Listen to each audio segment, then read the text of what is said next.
Welcome to One Sharp Sword, cutting through to what matters most. I'm your host, Dr. P, Dr. Wayne Pernell, and I am the Breakthrough Success Coach. I'm here for you today. We're going to talk about who owns you. Who owns you? You look at your calendar and it's like, there's so much to do. There's so much going on. How am I going to keep track of every single thing that's going on? The way to keep track of it is to keep track of it. The way to think about your day is to think about who are you trading your time for? What are you trading your time for? So we are seriously torn by the distractions of so many things. Everything seems like it's important. Everything seems like it's important all the time. And so it's a matter of how do we know? How do we know which one's which? Which one's first? What if I start down this path and oh my gosh, I've opened this and I forgot I have to do that. And, there are times that I find myself doing that as well. I'm not immune to it. And so what do? I back up. It's just really important to go, okay, perspective here is the key. What am I looking for? What am I prioritizing in my day? Look at my calendar. Who owns it? Oh, guess what? I'm the one that put everything there. So, all right. I have to have a talk with my boss. Oh, wait, that's me.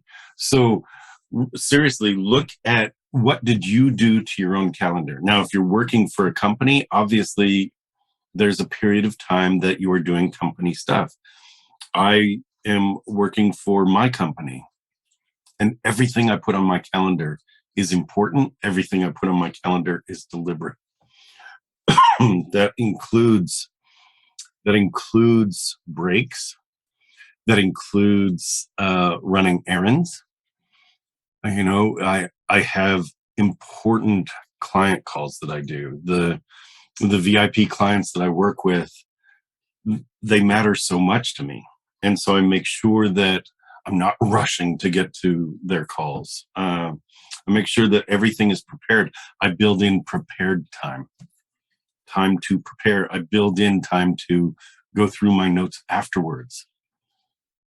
And a lot of people leave those details out. And so it feels like, oh, there's this detail. I did my thing, but I didn't leave time for the administrative part. You've got to build that in, right? There's so many things, big and small, that matter. And so it's really a matter of, I call it a picnic basket, right? If you look at like a lug wrench for your car, a hair dryer, and a bread knife. And you may have heard me say this before. All three of those are super important, right? If you broke down on the highway with a flat tire, you would not want to see a hair dryer or a bread knife. If you were going on a picnic, you would not open your picnic basket and hope to see a lug wrench or a hair dryer, right? You want the bread knife. So today is your picnic basket. Today you get to decide what goes into your picnic basket. What is it that matters today more than anything else? Because we have all these important things. And the question that I want to pose to you is, what's important now? That's the biggest thing. What's important now? What's important now is a huge question. What's important now means everything's important, or there are a lot of things important. But on the list, the important thing that's happening now, the most important thing, is the thing that's going to change your day, your week, your life. What are you putting in front of you that you're going to work on?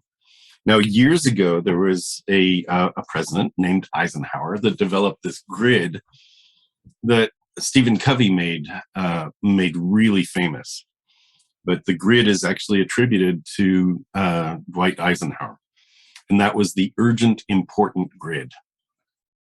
And up one side was not urgent to urgent, and starting at the corner then would be not important to important. If you had important, urgent, that's sort of on fire. That's like, it's tax day. I better file my taxes or I'm going to get penalized, right? That's urgent, important. Now, that means that you let something go until the last minute. And what both Eisenhower and Covey say is that you should be spending most of your time doing the planning, right? So that's in the second quadrant. If it's not urgent and not important, you can either delete it or delegate it. But if it's important and not urgent, that's where you do your planning. This is important and I will get to it. If you were planning a vacation, you would probably spend a good amount of time going, well, where do we want to go? What do we want to see when we get there? How much will it cost? Is it more important to take to buy a rail pass, or should we take taxis? Do we want to rent a car? All of those things go into your planning for a vacation. If you think about a vacation being a project, then you can think about anything else on your to-do list as a project very similar to a vacation. When you get there, like, how are you going to get there? When you get there, what do you need? What are the different options once you're there? What has to happen? So what's in your picnic basket means, what are you putting in front of you right now, and project manage as if you're going on vacation. Look at your to-do list. Look at your to-do list and spend some time planning so that when it comes time to execute, it actually goes very smoothly. Oh, we take this airline, we land here, we rent this car, we go to this hotel, we see these museums, we visit these other sites. It's like, it's planned out. It makes a vacation kind of fun when you know where you're going to be. And yes, there's room for spontaneity. And with any project, as you're working on it, there's room for creativity. There's room for things to go wrong. There's room for things to sort of blow up on you. But they don't have to. They don't have to. And that's the key here. So there's only one person that's responsible for your calendar, and that is you. You've made commitments. You've said yes. So you get to decide how to handle those. Now, there's one challenge that I have for you, and that is to take a look at your calendar for 2 weeks from now. Are there meetings on that week that you actually don't really, really, really need to be at? Whether you called the meeting or whether you're being called to the meeting, are there meetings that week that you don't need to be at? Could it be done via email? Could you get the catch up notes? And so the challenge is, look at your calendar starting 2 weeks from now, because over the next 2 weeks, you'll probably want to fulfill the obligations you have. 2 weeks from now, what would happen if you picked a meeting a week to eliminate from your calendar? And what you'd put in there would be either admin time or self care time or catch up, or, like, how about lunch? Like, some people eliminate that. Like, I'll just work through. Okay, do what you need to do. It's not healthy. You're actually more creative when you do take breaks. You're actually more productive when you do take breaks. Your brain gets a chance to integrate and to work on different tasks. So give yourself that, and that's the key, right? Take a look at the challenges. Take a look at your calendar 2 weeks from now and see which meetings, plural, you can eliminate from now to the future forever.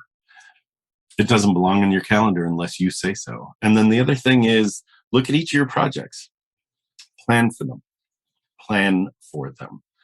Pick the super important projects that are due, that could turn into urgent important. Do those, get them out of the way, and take the other projects and plan them out. Look for the resources you need. That means people, that means time, that means money, that means other, like, it could be information that you need. Awesome. Take some time to plan for that too. All right. Who owns your calendar? You do. You're in charge. You're in charge. That's why we are one sharp sword cutting through to what matters most. Thank you for being here. I'm Dr. P, Dr. Wayne Pernell, the Breakthrough Success Coach.